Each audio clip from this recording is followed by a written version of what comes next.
Let me now introduce our next speakers in this Visionary Voices, and this will be just prior to the transition when we go into the engagement session inside the Zoom room, and it's also going to be facilitated by our next speakers. Both these speakers are here representing the World Upshift Forum, which is one of the organizations that Ervin Laszlo has inspired. And our first speaker to go together will be Jarvis Smith and Lauren Lamore. So let me tell you a little bit about Jarvis. Jarvis is a proud hippie, mystic, self-confessed tree hugger, and radical eco-warrior. Also a thought leader, media entrepreneur, guest, and renowned online retail businessman. His first magazine, Green, was published with National Geographic in 2008, which then moved to The Guardian in 2010, evolving into the My Green Pod magazine from 2013. Co-produced with his wife, Katie Hill, it is now the world's biggest ethical lifestyle magazine, and My Green Pod leads the field in ethical shopping. In 2010, he founded and still runs one of the world's most respected sustainability and climate awards, PEA, which is People Environment Achievement Awards. Jarvis, it's great to have you with us. Ben, thank you very much. And thank you to all the... It feels like we're a team that are part of humanity's sacred mission and the awakening. So thank you all.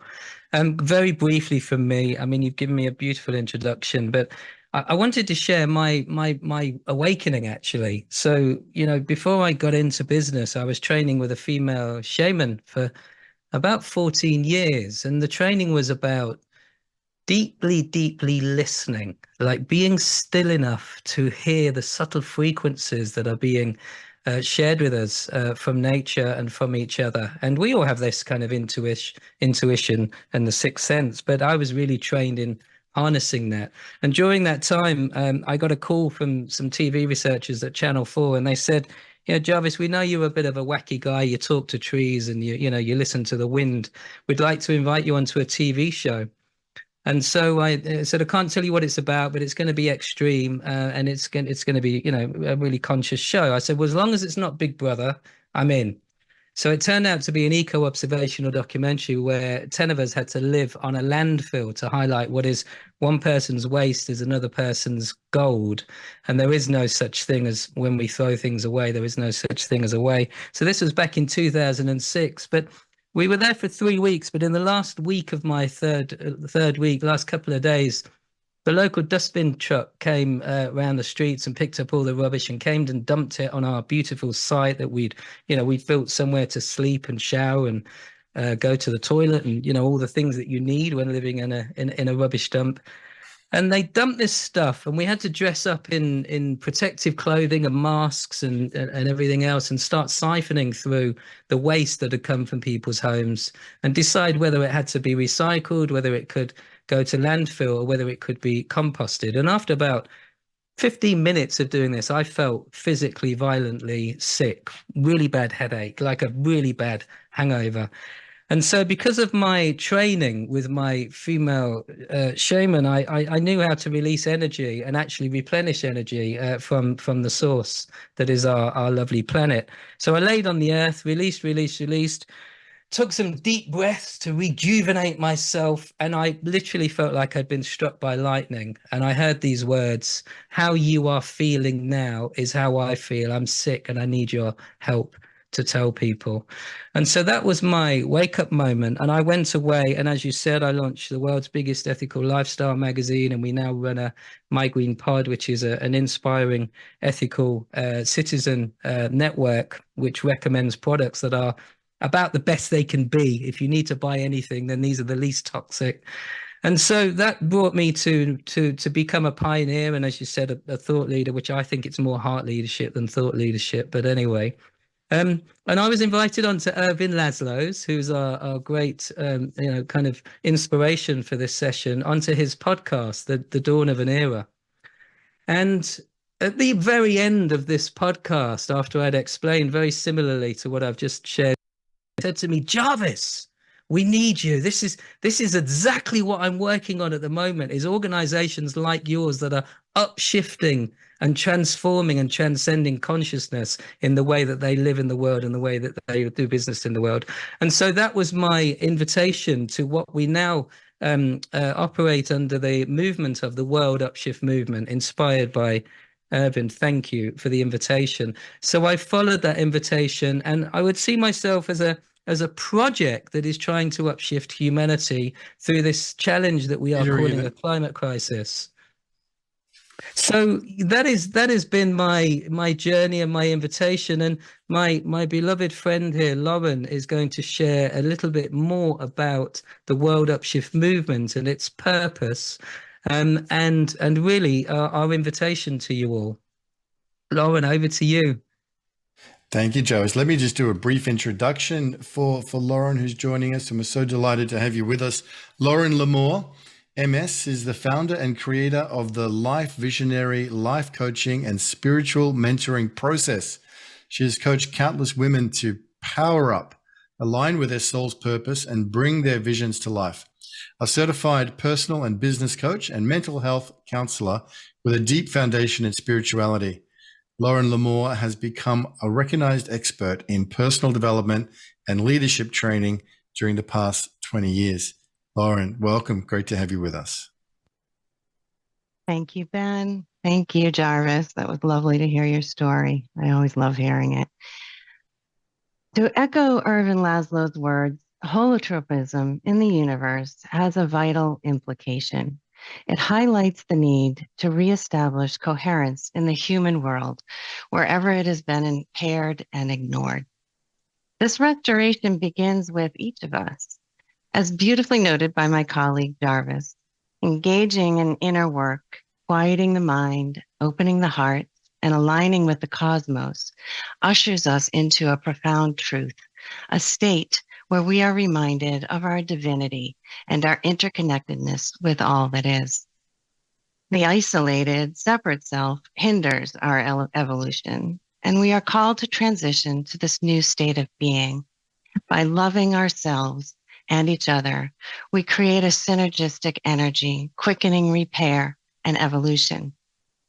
As social animals, we know we can't do this alone. We must unite, forging a new way of being, working, and living responsibly.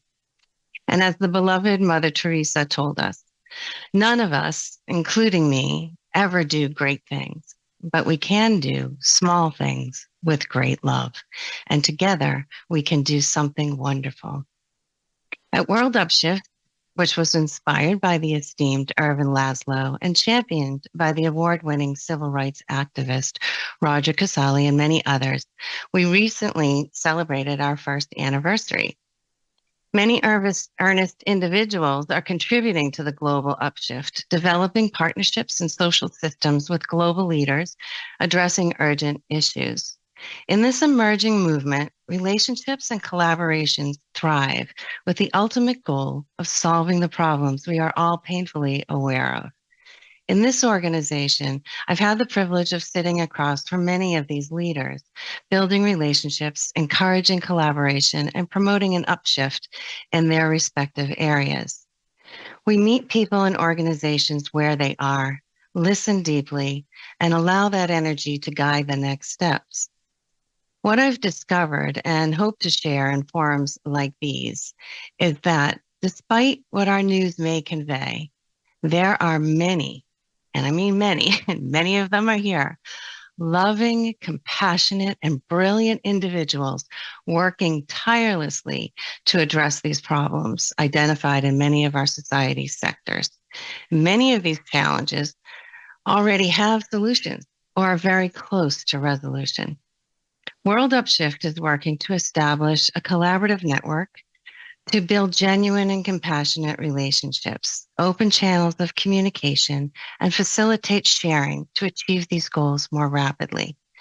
To demonstrate what's possible, our newest member from the Netherlands, a leader in environmental management for over 35 years, established a business recycling plastics into sustainable building materials. Their success then birthed an NGO empowering impoverished communities all over the world by teaching them how to implement their technology.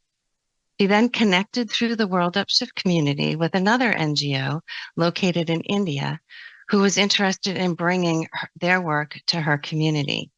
With just one call, one Zoom group meeting, and a few emails, this collaboration took shape, and these two leaders will be meeting in India in about 4 weeks' time. Though, of course, more calls are going to be needed, the infrastructure is set, illustrating the power of a coherent heart-mind aligned in love and sacred mission. So we aspire to play our small role with great love and to be a catalyst for more practical upshifting this year and beyond. A few ways in which we'll be doing this are creating expert panel events and webinars to bring our members together, highlighting their work and upshifting and upskilling our community. Our next event will feature a panel of experts focusing on psychedelics and the development of consciousness. We'll be supporting a variety of upshifting events worldwide, regularly updated on our website, and you can find that at worldupshift.org. And lastly, our World Upshift Forum, where the practical work will take place, is something that's launching very soon. So if you're interested in joining this small group engagement, please write to me at lauren@worldupshift.org with forum in the subject line, and then someone will reach out to you with the date of our next meeting. And so finally, just thank you for dedicating your precious time today and sharing your love and contributing your gifts as we collectively awaken to humanity's sacred mission. Namaste. And now back to Ben. Thank you, Ben. Yeah, thank you. Thank you, Lauren, and thank you, Jarvis, for sharing that. Beautiful stories, personal stories and experiences, the World Upshift Forum, and also your incredible personal platforms and projects. Lauren, I loved hearing about that synchronicity that is, bringing people together and then fomenting these global projects at the local level. That's such a huge part of what we're able to do, and I think what Aman was talking about before that and everything that Purpose Earth is striving to do, and My Green Pod and so many other organizations is really about stimulating transformation at that local level right around the world. So thanks for bringing that beautiful story and how these, things can come together and birth something new. And something impactful and productive and valuable gives all of us a lot of hope. So we're going to transition.